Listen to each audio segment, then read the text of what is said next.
21ஆம் நூற்றாண்டிலும் இன்றளவும் கிராமப்பகுதிகளின் வறுமையின் அடையாளமாக எஞ்சியிருப்பவை குடிசைகளே. குடிசைகளில் வாழ்ந்திடும் குடும்பங்கள் பாதுகாப்பான நிரந்தர வீடுகளுக்கு இடம்பெறும் போது ஏற்றத்தாழ்வு கொண்ட இந்த சமூகத்தில் அவர்கள் சுயமரியாதையுடன் தங்கள் வாழ்வை தொடர்ந்திட கிடைக்கும் பெரும் வாய்ப்பாகவே அது அமைந்திடும். இவற்றையெல்லாம் உணர்ந்துதான் நாட்டிலேயே முதன்முறையாக ஊரகப் பகுதிகளில் ஏழை குடும்பங்கள் வசிக்கும் குடிசைகளுக்கு பதிலாக நிரந்தர வீடுகள் கட்டித்தரும் முன்னோடி திட்டம் முத்தமிழறிஞர் கலைஞர் அவர்களால் 1975ஆம் ஆண்டிலே அறிமுகப்படுத்தப்பட்டது. அதனைத் தொடர்ந்து கடந்த 2010ஆம் ஆண்டு குடிசையில்லா மாநிலம் என்ற இலக்கை எய்திடும் வகையில் கலைஞர் வீடு வழங்கும் திட்டம் அறிமுகப்படுத்தப்பட்டது.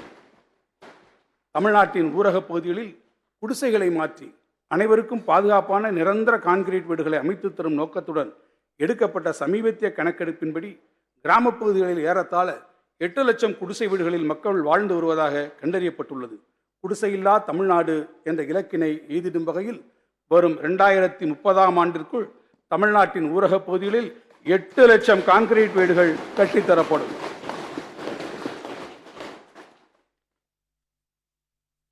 முதற்கட்டமாக 2024-25ஆம் ஆண்டில் 1 லட்சம் புதிய வீடுகள் ஒவ்வொன்றும் 3.5 லட்சம் ரூபாய் செலவில் உருவாக்கப்படும்.